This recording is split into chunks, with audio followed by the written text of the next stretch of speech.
कहो खुदा से मेरी मुश्किलें बड़ी हैं, ये मुश्किलों से कह दो मेरा खुदा बड़ा है। आती है आने या तो कर उनका खैर मकदम, तूफान से ही तो लड़ने खुदा ने तुझे गढ़ा। नमस्कार मित्रों, मैं राजीव शर्मा दिव्य एजुकेटर्स से आपका अभिनंदन करता हूं। मैंने पहले ही कह दिया था कि ये टॉपिक बड़ा है और मेरा स्वयं का विचार यह भी है कि अगर किसी टॉपिक को रिलेटेड उसी उक्त सब्जेक्ट से करके चलें तो हम परीक्षा में असीम संभावनाओं से भरे हुए माहौल को प्राप्त कर सकते हैं। मेरा कहने का आशय यह है कि परीक्षा में आए हुए प्रश्न उन्हीं में से मिल जाएंगे। कल यानी बीते हुए कल में मैंने बताया था आपको कि किस तरीके से पायरुवेट को उसने ऑक्सीजन ने रगड़ा मारा, और ऑक्सीजन ने जब रगड़ा मारा तो उसमें से ऊर्जा निकली जो कि एटीसी, जो अपार ऊर्जा निकली एटीसी में, उस ऊर्जा को प्रत्येक सेल तक ने उपयोग में लिया। और ये भी बताया था कि इस ऊर्जा को 2DG ने वायरस को यानी कोरोना वायरस को भ्रमित करने के लिए उसे किस तरीके से चकमा दिया। अब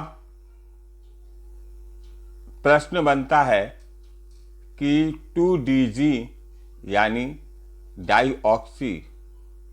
डाईग्लूकोज यानी ग्लूकोज में से एक मॉलिक्यूल हमने ऑक्सीजन का हटा दिया, तब वो 2DG बना। ये 2DG क्या डीआरडीओ ने ईजाद की है? तो प्रश्न उठता है, नहीं, ईजाद नहीं की है, इसका उसने एक प्रैक्टिकल प्लेटफॉर्म बनाया है और तमाम लोगों पर इसका प्रयोग करके देखा, जो कि बहुत गंभीर अवस्था में थे, वो भी साधारण इलाज से सही नहीं हो रहे थे, मरणासन अवस्था में पहुंच रहे थे, उन लोगों को इसने लाभ दिया। और लाभ देने के बाद में ये दवाई एक मील का पत्थर साबित हो रही है। यानी इसे हम गेम चेंजर ड्रग्स के नाम से भी जानते हैं। अब दूसरा प्रश्न उठता है, तो क्या भारत में ये थी? तो जी हाँ, भारत में ये थी।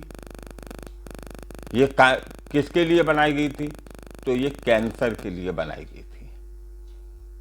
कैंसर, इट मीन्स हिंदी में ऐसे कहते हैं कर्क रोग। कर्क रोग के लिए बनाई गई थी। अब प्रश्न आता है कि कैंसर है क्या? तो कैंसर किसी भी सेल्स के मृत हो जाने पर वो सेल्स वहाँ से हटती नहीं, अपनी नवजात सेलों को खाती रहती है और अपनी ऊर्जा प्राप्त कर लेती है। वो एक गांठ बन जाती है, वो गांठ फिर नवजात सेलों पर अटैक करती है, अटैक करने के बाद उनको भी खा जाती है, फिर वो बड़ी गांठ बन जाती है और ऊर्जा उनको ले लेती है, और ऊर्जा बॉडी के अंदर जो एटीपी में निकल रही है उस ऊर्जा को ले लेती है। उस ऊर्जा को तब वहाँ पर उसको डाइवर्ट करने के लिए, यानी एटीपी में निकली ऊर्जा को कहीं कैंसर यानी कर्क रोग की ऊर्जा ग्रहण ना कर ले, इसलिए वहाँ पर ऑक्सीजन के मॉलिक्यूल को ग्लूकोज में से हटाकर तब दी जाती थी, यानी और 2DG ड्रग्स थी, जिसका इम्प्लीमेंट कोरोना वायरस के पेशेंट पर करके किया गया और ये एक गेम चेंजर दवा सिद्ध हुई। इसलिए 2DG दवा की भारत में मैन्युफैक्चरिंग में कोई दिक्कत नहीं है। यहाँ अपार दवा है, उसके कंपोनेंट हैं और उनसे मिलकर ये दवा तैयार हो सकती है। हो सकता है कि आज मैं बात कर रहा हूँ, कल या परसों में ये दवा मार्केट में उपलब्ध हो जाए। लेकिन मेरा आपसे अनुरोध यह है कि किसी भी व्यक्ति को डॉक्टर की बिना सलाह के ये दवा मत लेने देना। अब प्रश्न आता है कि DRDO ने जो कि किस लैब में इस दवा को विकसित किया था, ये प्रश्न बन सकता है। तो ये लैब थी INMAS यानी institute of nuclear medicine and allied sciences, ये इसकी लैब थी। दूसरा प्रश्न बनता है कि डॉक्टर रेड्डी लैब का नाम क्या था? तो वो था CCMB यानी centre for cellular and molecular biology. ये डॉक्टर रेड्डी की लैब का नाम था। तीसरा 2DG किस फॉर्म में रहता है? तो इसे वैसे तो अपनी साधारण भाषा में हम इसे पाउडर फॉर्म में कल मैं बता चुका हूँ, उसमें रहता है। लेकिन UPSC का कोई भरोसा नहीं, इसलिए इसके लिए उपयुक्त वैज्ञानिक शब्द है स्केच्ड यानी SACHET। स्केच फॉर्म में ये रहता है। अब बात आती है कि ये रेस्पिरेटरी सिंड्रोम रेस्पिरेटरी से फैलता कैसे है। तो इसके लिए ये आपके साइंस का टॉपिक है, इस पर आज मैं कुछ प्रकाश डालूंगा। और रेस्पिरेटरी को कहते हैं हिंदी में श्वसन और सिस्टम को कहते हैं तंत्र। श्वसन तंत्र असल में दो तरीके से संभव हो पाता हमारी बॉडी में। एक तरीका होता है कि आपका एक्सटर्नल ब्रीथिंग और दूसरा तरीका होता है इंटरनल ब्रीथिंग, यानी बाह्य श्वसन और दूसरा होता है आंतरिक श्वसन। बाह्य श्वसन में क्या आता है? तो बाह्य श्वसन में आता है कि ब्रीथिंग यानी सांस का लेना और छोड़ना। इसमें सांस का लेना और छोड़ना में आपका एटमॉस्फेयर आएगा। एटमॉस्फेयर से रिवर्सिबल रिएक्शन बनेगी, यानी एटमॉस्फेयर से हमने वायु ली।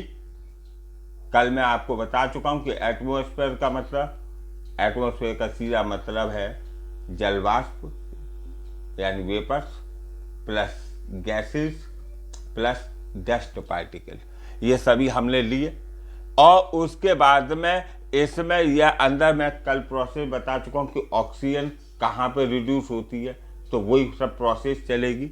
ये लंग्स में गई, लंग्स से फिर ये लौट के यहाँ से तब तक वहाँ पे ऑक्सीडेशन हो जाएगा हीमोग्लोबिन का, तो ये लौट के एटमॉस्फेयर में आ जाएगी। इसे हम ब्रीथिंग का नाम यानी श्वसन का नाम यानी श्वासोच्छ्वास कह देते हैं।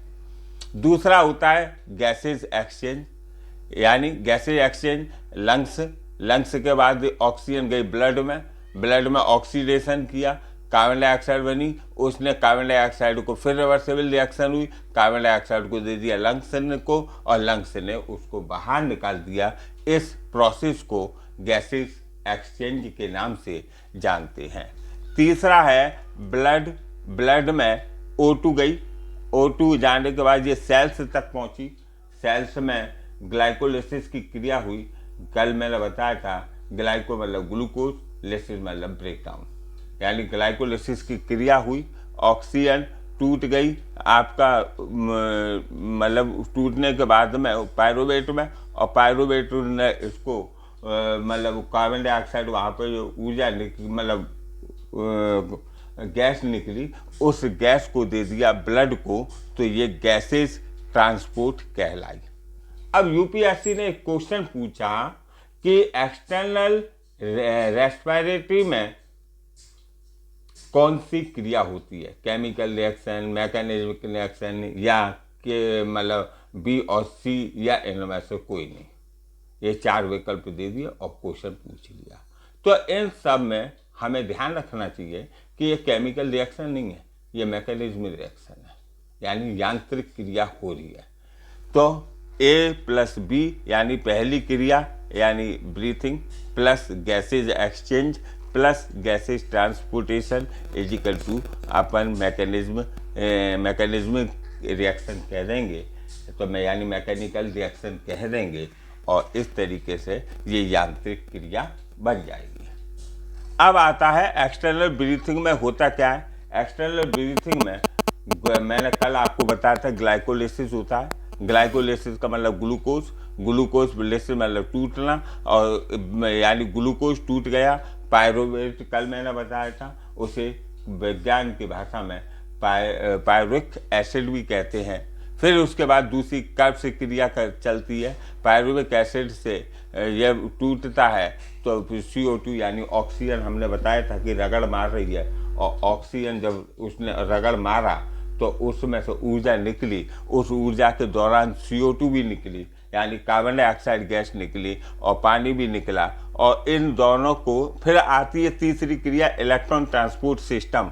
इलेक्ट्रॉन ट्रांसपोर्ट सिस्टम वही जब मैंने बताया तो पायरुवेट है, पायरुवेट पर ऑक्सीजन रगड़ मार रही है, ऑक्सीजन रगड़ मार रही है तो पायरुवेट पर रगड़ पड़ी, तो रगड़ पायरुवेट पर जब पड़ी तब उसने पायरुवेट पर कर्ब से क्रिया भी हुई और इसमें 2 ATP यानी एडिनोसिन ट्राइफॉस्फेट की एक मतलब उससे ज़्यादा जो निकलती थी आपकी कल मैंने बताई थी 29 से लेकर 38 तक निकलती थी, उससे 2 यूनिट ज़्यादा ऊर्जा निकलती है।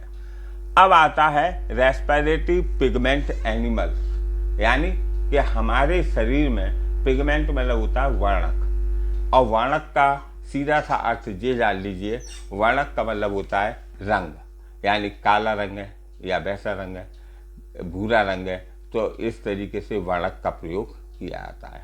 और इसके लिए इंग्लिश में शब्द प्रयोग किया गया पिगमेंट।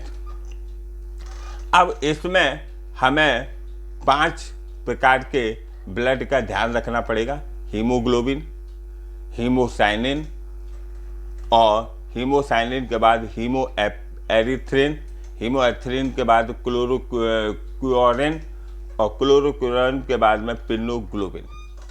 अब इसमें हीमोग्लोबिन में क्या होता है कि हेम प्लस ग्लोबिन होता है। हेम मतलब होता है लोहा, लोहा को कहते हैं फेरस, फेरस का मतलब F के ऊपर यानी पावर के रूप में डबल पॉजिटिव, तो उसमें ये मनुष्य में पाया जाता है, और मनुष्य में पाया जाएगा तो मनुष्य के ये RBC यानी रेड ब्लड कार्पोसिल्स और प्लाज्मा दोनों में उपस्थित रहेगा। जब ये दोनों में उपस्थित रहेगा तो हमारे अंदर जो है ब्लड का रंग लाल पाया जाएगा। अब इसमें कैचुए में RBC नहीं होता, कैचुए में प्लाज्मा होता है, इसलिए कैचुए को काटने पर लाल रंग हमें दिखता नहीं है।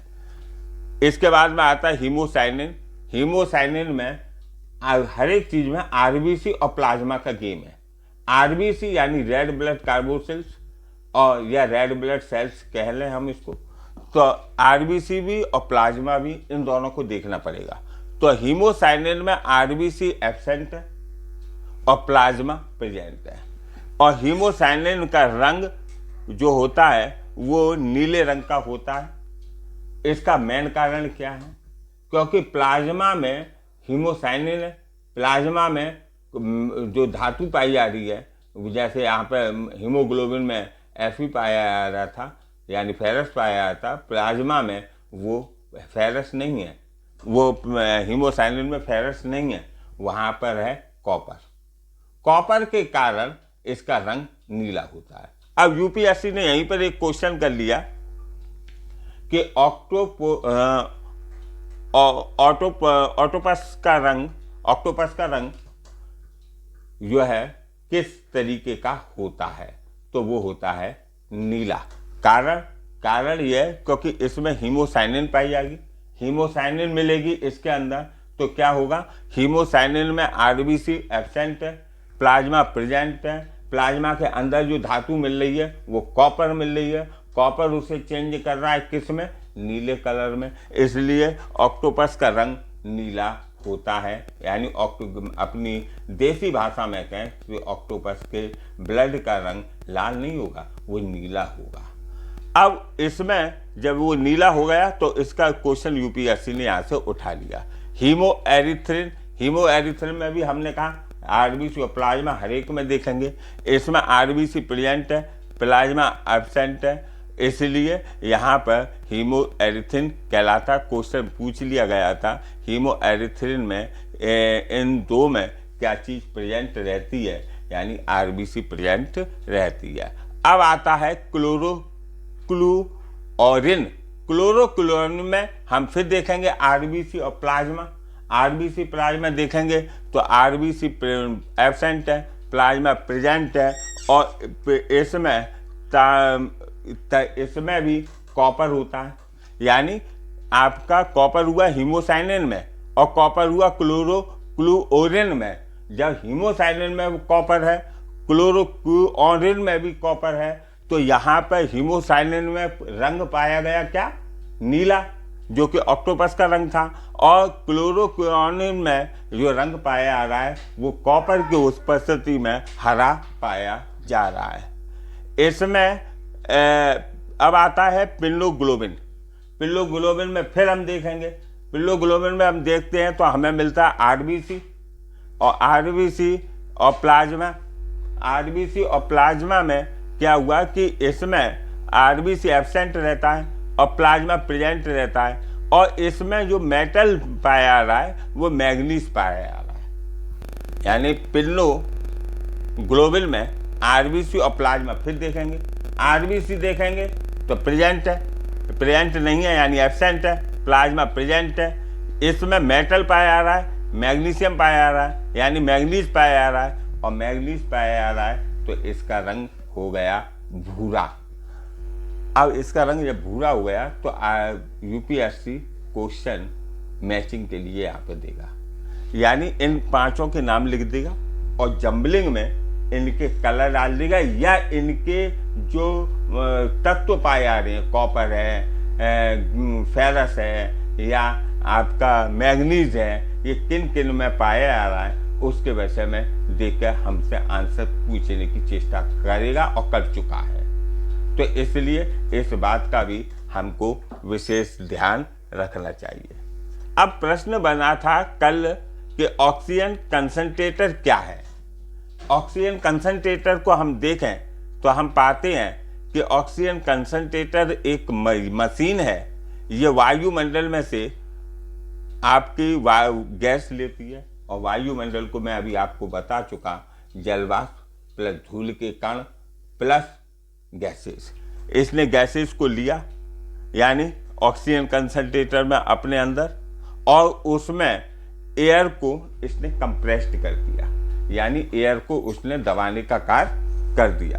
जब एयर को उसने दबाया तो एब्जॉर्बेंट आग हो गई एयर, यानी कंप्रेस्ड हो गई, और इसमें कंप्रेसर में जो यहाँ पे कंप्रेस्ड के बाद में एक जो सिलेंडर लगा होता है उसमें भरा होता है जियोलाइट। जियोलाइट की खासियत ये है कि ये असल में जो अन्य गैसें हैं उनको एब्जॉर्ब करता है, और उनको एब्जॉर्ब करता है तो ये क्या होता है कि एब्जॉर्ब करने के बाद तो जियोलाइट में भरा होता है। अब जियोलाइट का क्या काम होता है कि नाइट्रोजन को एब्जॉर्ब करने का काम करता है। वायुमंडल हमने बताई थी नाइट्रोजन 78%, कल बता चुका हूं आपको। उस वीडियो को नहीं देखा हो तो पहले उस वीडियो को देखिएगा। वायुमंडल में नाइट्रोजन 78%, और उसके बाद में वहां पर 21% आपकी ऑक्सीजन और 1% अन्य गैस है। तो इसका काम होता है जियोलाइट का कि नाइट्रोजन को एब्जॉर्ब कर लेगा और ऑक्सीजन को रिलीज करेगा, और अन्य गैसें जो 1% है उनको एब्जॉर्ब कर लेगा।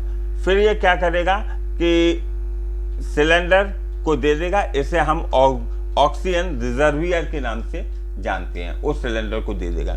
इसके आगे क्या होगा कि एक कैन लगी होगी, कैन में डिस्टिल वाटर भरा होगा, और डिस्टिल वाटर से ये ऑक्सीजन जाएगी डिस्टिल वाटर में, और डिस्टिल वाटर के बाद जो मुंह पे मास्क लगा देते हैं वहाँ पर मरीज के मुंह तक ये पहुँच जाती है। तो ये मैं समझता था कि ये इम्पोर्टेंट है। तो ऑक्सीजन कंसनट्रेटर का वर्क मैं जब क्वेश्चन केवल एक मेरी नज़र से बनता दिखाई दे रहा है कि जियोलाइट का ऑक्सीजन कंसनट्रेटर में क्या महत्व है। तो ये एब्जॉर्ब करता है गैसों को, जी महत्व, जो अन्य गैसों ऑक्सीजन को रिलीज करता है। अब आता है पीएसए क्या है। पीएसए प्रेशर स्विंग एब्जॉर्बिशन है, यानी कोई भी व्यक्ति को छाती से यूँ करके प्रेशर देकर उसको ऑक्सीजन जो दी जाती है उसे प्रेशर स्विंग एब्जॉर्बिशन के नाम से जानते हैं। ये स्थिति आज बनी।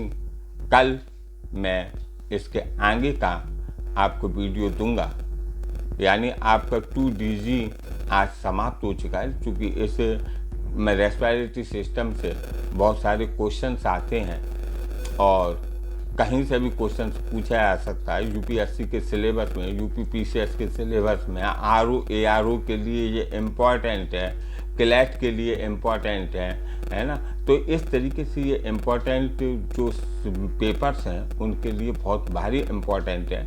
इसलिए मैंने ये सोचा कि इसके साथ में 2DG के साथ में ये सब कुछ आपको दे दिया जाए, जिससे कि आपके दिमाग में एक इसका मतलब पिक्चराइजेशन मैं कर सकूं, जिससे कि क्वेश्चंस आपके गलत ना हो और सही अवस्था में आप टिक लगाया है। यही ध्येय जो है उसका दिव्य एजुकेटर्स का प्लेटफॉर्म का है, और इस मेरे ध्येय में मैं कहाँ तक साकार हो रहा हूँ उसको आप कृपया करके कमेंट करिए, मेरे वीडियो को लाइक कीजिए, शेयर कीजिए और सब्सक्राइब कीजिए।